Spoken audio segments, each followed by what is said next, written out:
warahmatullahi wabarakatuh. Kembali lagi di acara diskusi properti yang membahas semua tentang properti. Pada sesi sebelumnya, episode sebelumnya kita sudah membahas yang pertama itu tips membangun rumah tanpa KPR itu bagaimana, penaklukan tanah itu seperti apa, bahkan tips-tips membangun rumah biar tidak boncos gitu seperti apa. Dan di episode kedua kita udah memperkenalkan sedikit tentang Jagat. Jadi kita memperkenalkan PT Jagat Karya Utama itu seperti apa dan proyeknya di mana saja. Kita sudah perkenalan. Nah, pada kesempatan kali ini kita ingin mengenal lagi dan membahas bagaimana sales di dunia properti. Dan tentunya dengan narasumber beliau ini adalah salah satu marketing top ya Mas ya di Jagat. Marketing top di Jagat tentunya. Waduh, merendahnya. Perkenalkan ini kita sekarang ini kita bersama Mas Ervian Ridho. Gimana Mas Ervian Ridho kabarnya? Alhamdulillah, luar biasa. Waduh, mantap sekali. Nah, pada kesempatan kali ini saya dan Mas Ridho, terutama Mas Ridho akan menyampaikan bagaimana sih sales di dunia properti, tips and trick salesnya itu seperti apa. Bahkan nanti kita bahas detailnya ya Mas ya, tentang dunia persalesan, dunia penjualan properti itu seperti apa. Siap. Waduh, kalau boleh tahu kerja di Jagat udah mulai kapan Mas? Sudah mulai berdirinya Jagat kah atau gimana? Belum, jadi ceritanya panjang. Kalau kita, saya mulai masuk ke Jagat sampai sekarang ini ceritanya panjang. Jadi sebelumnya itu saya juga pengusaha. Waduh, keren sih. Memang kemudian pengen beralih usaha apa yang bisa mendatangkan banyak duit. Dulu pikirannya kan duit. Benar-benar. Terus ketemulah kalau bisnis properti kayaknya seru nih. Ternyata tapi setelah masuk di dunia properti perlu banyak pertimbangan. Ini versi saya ya.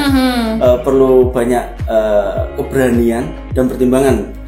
Nah, keberaniannya itu saya tidak bisa langsung terjun ke properti, akhirnya saya nyobanya dari marketing dulu. Waduh, keren. Sampai ketemu orientasinya nanti jadi pengusaha properti. Waduh, keren. Amin.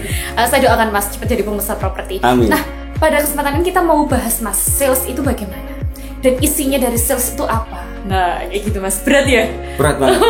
Soalnya saya juga masih belajar, Mbak. Waduh, tapi Mas Ridho ini jadi salah satu top salesnya di PT Jagat Karya Utama loh. Oh, amin.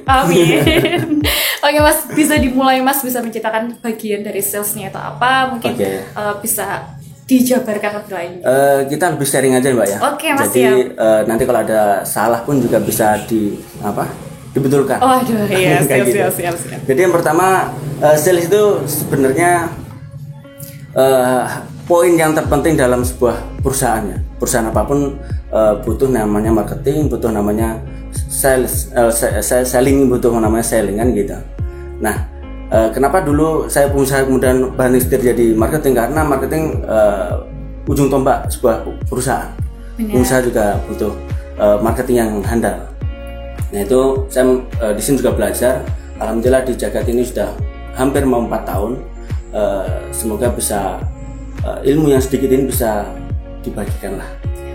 Yang pertama itu kalau sales itu yang penting kita gimana cara meyakinkan ke customer. Sebuah seni ya Mas ya, seni peyakinan. Customer kepada perusahaan, termasuk pada kita. Jadi pembeli pun juga bisa dinilai sama pembeli, kira-kira penjualnya ini terpercaya apa enggak kayak gitu. Kemudian kita baru bicara tentang perusahaannya ini terpercaya apa enggak kayak gitu. Jadi dua aspek itu. Mulai dari salesnya dan mulai dari perusahaannya. Kalau dua-duanya terpercaya, insya Allah closing itu mudah. Kayak gitu. Ini bicara closing, nah ujung tombaknya dari marketing, dari sales kan menuju closing itu tadi ya Mas. Yes. Bisa dijelaskan nggak Mas, dari proses menuju closing itu bagaimana dulu? Mungkin ada tahapannya atau mungkin salesnya itu seperti apa, seninya itu seperti apa? Kalau tahapan mulai pembeli itu sampai beli itu panjang Mbak.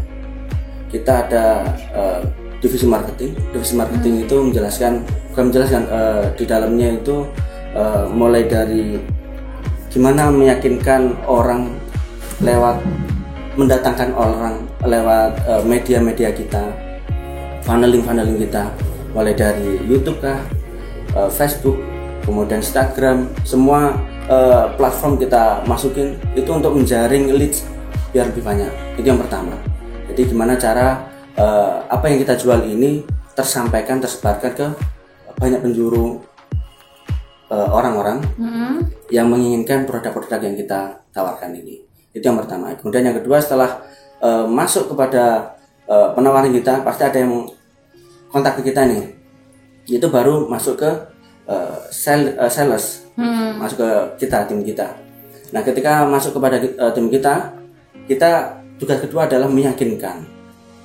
Yang meyakinkan ini butuh seni, butuh kepercayaan diri, dan butuh personal branding juga. Gimana kita ini menjadi orang yang terpercaya, sehingga produk yang kita bawakan yang dulunya mungkin belum terpercaya jadi terpercaya. Apalagi yang sudah terpercaya, untuk menjualkan jadi jauh lebih mudah. Itu yang berapa tadi? Yang kedua.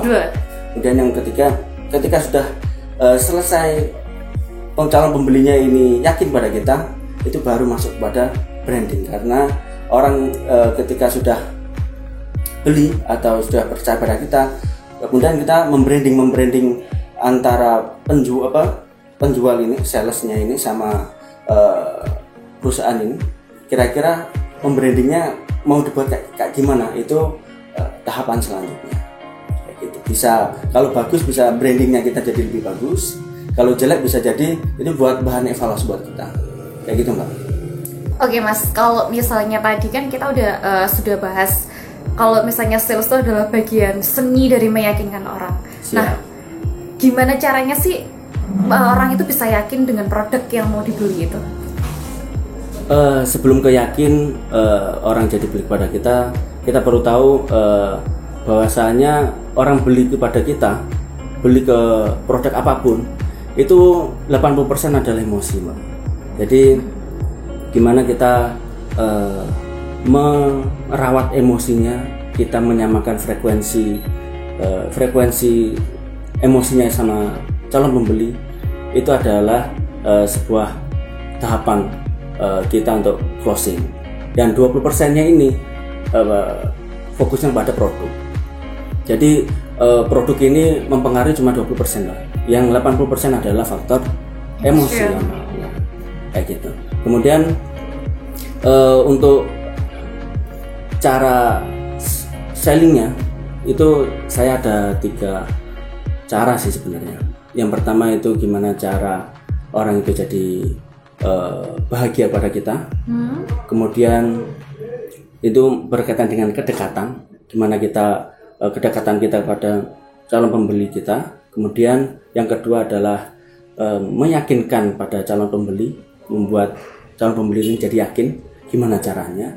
Dan yang ketiga, kita harus temukan hot button-nya. Hot button itu kayak gini, ketika user atau calon pembeli kita datang, kemudian kita menemukan masalahnya, kemudian kita menemukan keinginannya, itu adalah kata kunci yang sangat-sangat penting di dunia selling. Kalau itu sudah ketemu, tinggal kita ngasih solusinya kira-kira bagaimana, apakah kita bisa memfasilitasi keinginannya atau masih perlu produk-produk yang lain.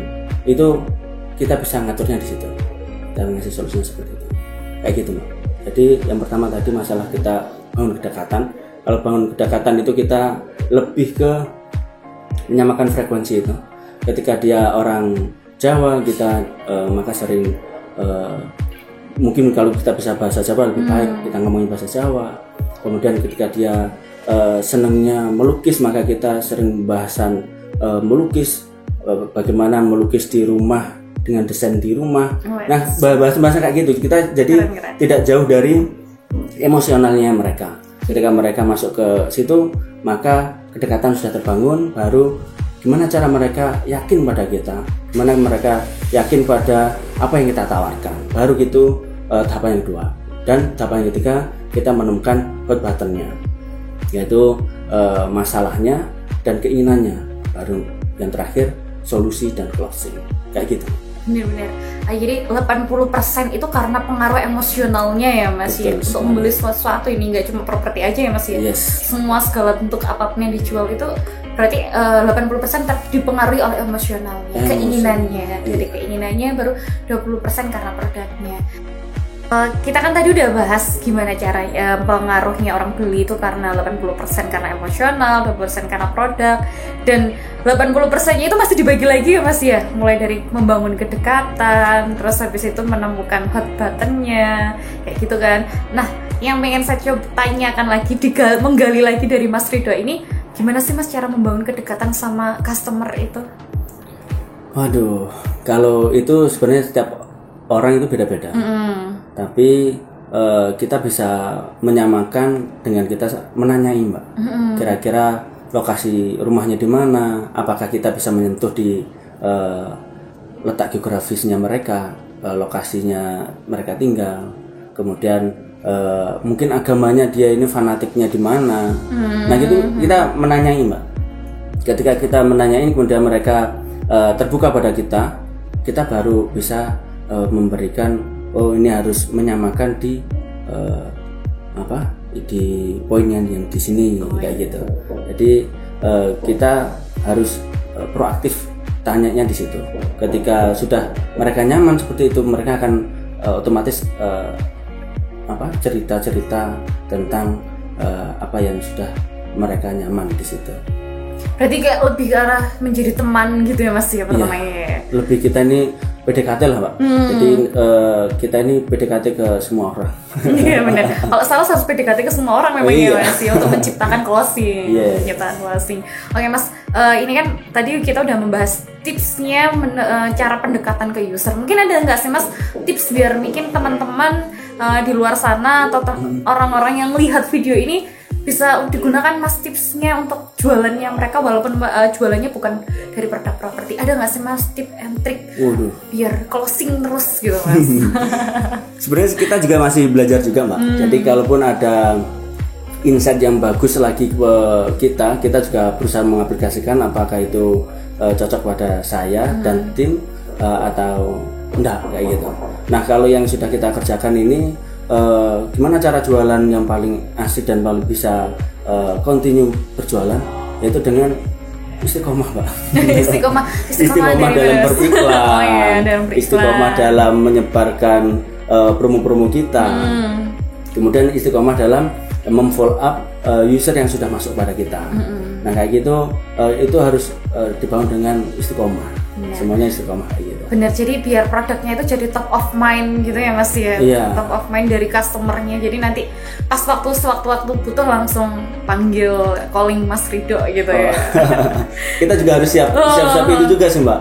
Kita harus siap kalau sales itu harus 24 jam kalau bisa pegang HP. Waduh benar sih. Harus di sebelahnya itu ada HP-nya. Ketika ada user masuk kita bisa langsung fast respon, karena ketika pengalaman kita ini ketika sudah masuk malam katakan, kemudian kita sudah terlewatkan besok pagi kita balas, itu biasanya sudah tidak lagi bisa mengorek-ngorek apa kebutuhannya dia, apa keinginannya dia, apa masalahnya dia. Nah kalau seperti itu ya sudah susah, agak susah, kita perlu nelponin satu-satu mungkin kayak gitu Pak. Membangun kedekatannya itu ya Mas ya. Kalau nggak fast respon jadi juga kita kehilangan momen mendekat sama customernya ya. Terus oke Mas, tadi kan kita udah membahas tentang sedikit ya Mas, kita kupas kulitnya doang nih tentang sales ya. Tentang sales sudah kita kupas gimana caranya pengclosingan customer itu bagaimana. Ada nggak sih Mas untuk kesimpulannya untuk sore ini closing statement dari Mas Ridho gimana sih? Jadi kita ini para sales, jadi tetap harus semangat yang pertama. Yang kedua harus istiqomah. Yang ketiga harus kita bangun relasi mungkin sesama sales, saling komunikasi. Kemudian cari kira-kira masalahnya ini di dunia persalesan ini apa ini, di dunia merawat orang customer ini bagaimana. Nah ini mungkin dari masalah-masalah yang sudah terkumpulkan itu kita jadi bisa tercerahkan, solusinya seperti ini. Kemudian kita saling membangun semangatnya juga dari relasi-relasi dari teman-teman itu. Dan mungkin tips-tips yang tadi yang sudah disampaikan mungkin bisa dipraktekkan karena sebaik-baik ilmu itu adalah ilmu yang praktek. Benar sekali, ilmu yang dipraktekkan ya Mas. Iya, dikerjakan. Oke, bahasan kali ini cukup menarik sekali. Kita sedikit mengupas tentang dunia persalesan itu bagaimana, dan sedikit tips and trick ya Mas ya, tips and trick untuk menuju closing itu seperti apa. Nah, terima kasih sudah menyaksikan, sudah menonton Diskusi Jagat, sebuah talk show yang menarik sekali yang membahas semua tentang properti. Dan jangan lupa nyalakan notif atau loncengnya biar tidak ketinggalan Diskusi Jagat episode berikutnya, tentunya dengan narasumber yang berbeda dan lebih menarik lagi. Jangan lupa subscribe, dan komen. Terima kasih. Assalamualaikum warahmatullahi wabarakatuh. Waalaikumsalam warahmatullahi wabarakatuh.